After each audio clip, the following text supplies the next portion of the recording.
Dilema moral. Conceito. A ideia de dilema moral, neste contexto, aparece quando uma pessoa deve escolher entre diferentes possibilidades que, de uma maneira ou de outra, podem produzir uma situação eticamente censurável. Às vezes, o dilema moral ocorre quando é necessário escolher o mal menor, ou quando se trata de um meio punível ao nível ético, mas que persegue um objetivo altruísta ou bondoso. A carteira, Machado de Assis. Fala contista, Aqueçan aqui. Pois é, peguei gosto pela coisa da narração, então hoje experimento trazer para vocês Machado de Assis, o mestre do realismo brasileiro, esse mesmo. A propósito, Capitu traiu Bentinho? Deixa aí nos comentários se você sabe do que eu tô falando. Se não sabe, comenta também. Nunca é tarde para deixar um comentário. Curte o vídeo, compartilha com seus amigos e amigas, segue a gente nas nossas redes sociais e se você quiser saber, se você quiser ter mais conteúdo como esse, escreve pra gente. A gente gosta de saber de você o que você quer ouvir ou ver aqui, tá bom? Abraço.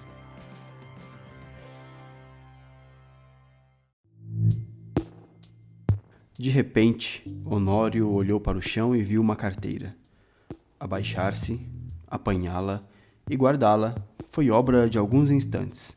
Ninguém o viu, salvo um homem que estava à porta de uma loja e que, sem o conhecer, lhe disse rindo: "Olhe, se não dá por ela, perdi-a de uma vez."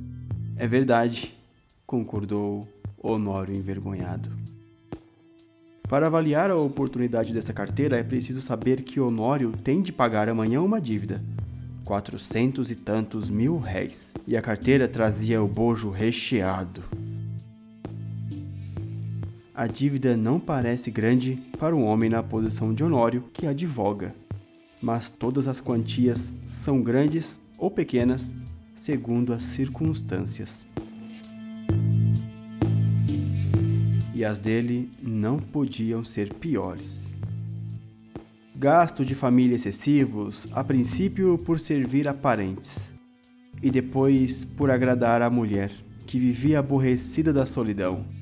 Baile daqui, jantar dali, chapéus, leques, tanta coisa mais, que não havia remédio senão ir descontando o futuro. Endividou-se. Começou pelas contas de lojas e armazéns, passou aos empréstimos, 200 a um, 300 a outro, 500 a outro, e tudo a crescer. E os bailes a darem-se, e os jantares a comerem-se. Um turbilhão perpétuo, uma voragem. "Tu agora vais bem, não?" dizia-lhe ultimamente o Gustavo C., advogado e familiar da casa. "Agora vou", mentiu Honório. A verdade é que ia mal. Poucas causas, de pequena monta e constituintes remissos. Por desgraça, perdera ultimamente um processo em que fundara grandes esperanças. Não só recebeu pouco, mas até parece que ele lhe tirou alguma coisa à reputação jurídica. Em todo caso, andavam mofinas nos jornais. Dona Amélia não sabia nada. Ele não contava nada à mulher, bons ou maus negócios. Não contava nada a ninguém. Fingia-se tão alegre como se nadasse em um mar de prosperidades.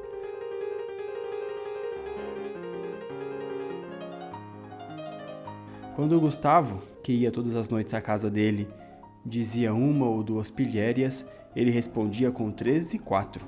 E depois ia ouvir os trechos de música alemã que Dona Amélia tocava muito bem ao piano, e que o Gustavo escutava com indizível prazer. Ou jogavam cartas, ou simplesmente falavam de política. Um dia, a mulher foi achá-lo dando muitos beijos à filha, criança de 4 anos, e viu-lhe os olhos molhados. Ficou espantado e perguntou-lhe o que era. "Nada, nada." Compreende-se que era o medo do futuro. e o horror da miséria. Mas as esperanças voltavam com facilidade. A ideia de que os dias melhores tinham de vir dava-lhe conforto para a luta. Estava com 34 anos. Era o princípio da carreira. Todos os princípios são difíceis. E toca trabalhar, a esperar, a gastar, pedir fiado ou emprestado para pagar mal e a más horas. A dúvida urgente de hoje são os malditos 400 e tantos mil réis de carros. Nunca demorou tanto a conta, nem ela cresceu tanto como agora. E, a rigor, o credor não lhe punha a faca aos peitos, mas disse-lhe hoje uma palavra azeda, com um gesto mau. E Honório quer pagar-lhe hoje mesmo. Eram 5 horas da tarde. Tinha se lembrado de ir a um agiota, mas voltou sem ousar pedir nada. Ao enfiar pela rua da Assembleia, é que viu a carteira no chão. Apanhou-a, meteu no bolso e foi andando. Durante os primeiros minutos, Honório não pensou nada. Foi andando, até o Largo da Carioca. No largo, parou alguns instantes, enfiou depois pela Rua da Carioca, mas voltou logo e entrou na Rua Uruguaiana. Sem saber como, achou-se daí a pouco no Largo de São Francisco de Paula e ainda, sem saber como, entrou em um café. Pediu alguma coisa, encostou-se à parede, olhando para fora. Tinha medo de abrir a carteira. Podia não achar nada, apenas papéis e sem valor para ele. Ao mesmo tempo, e esta era a causa principal das reflexões, a consciência perguntava-lhe se podia utilizar-se do dinheiro que achasse. Não lhe perguntava com o ar de quem não sabe, mas antes com uma impressão irônica e de censura. Podia lançar mão do dinheiro e ir pagar com ele a dívida? Eis o ponto.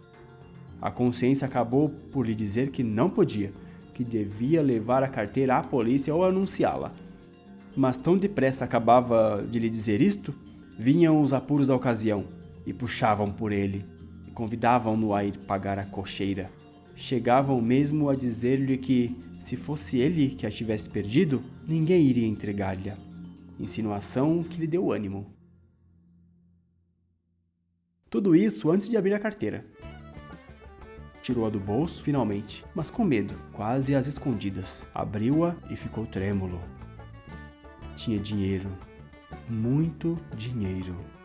Não contou, mas viu 2 notas de 200 mil réis. Algumas de 50 e 20. Calculou uns 700 mil réis ou mais. Quando menos, 600. Era a dívida paga. Eram menos algumas despesas urgentes. Honório teve tentações de fechar os olhos, correr à cocheira, pagar e depois de paga a dívida, adeus, reconciliar-se-ia consigo. Fechou a carteira e, com medo de a perder, tornou a guardá-la. Mas aí a pouco tirou-a outra vez e abriu-a, com vontade de contar o dinheiro.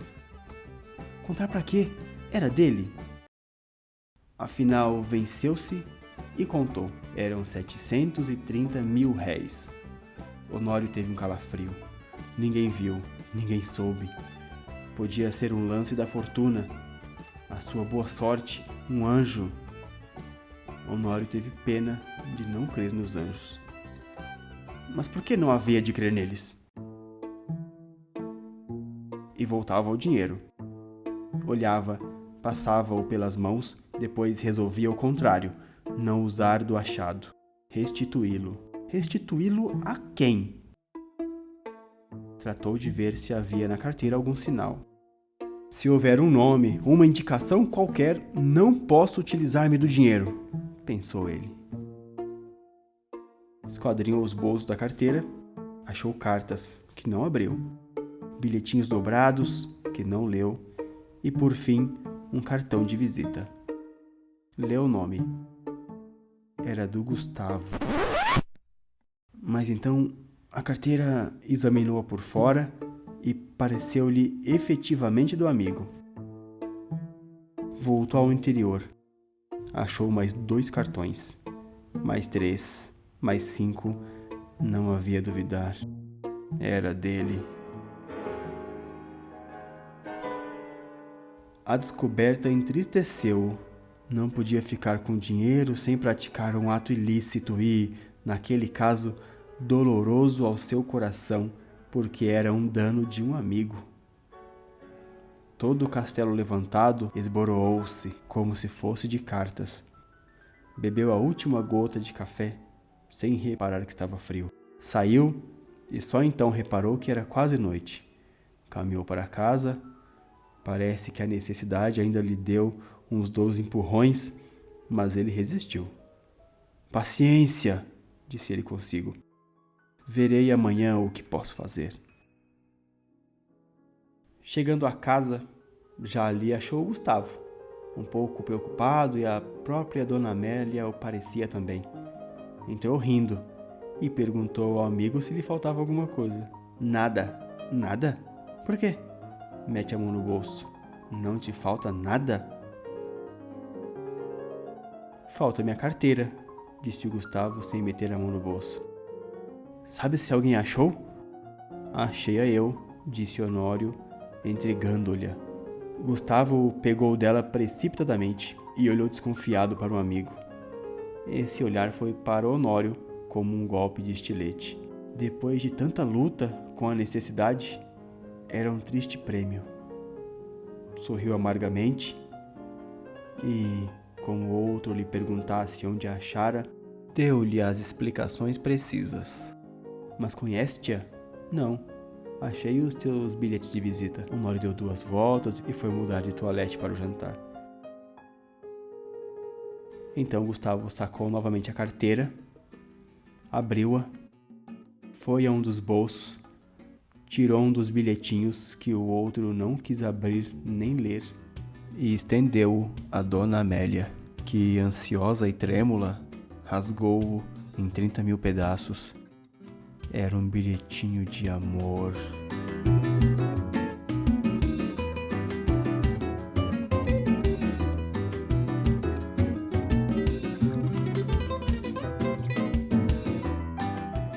É isso, esse foi o conto. Espero que você tenha gostado tanto quanto eu gostei. Muito obrigado por ter ficado comigo até agora. Segue a tríade para mais.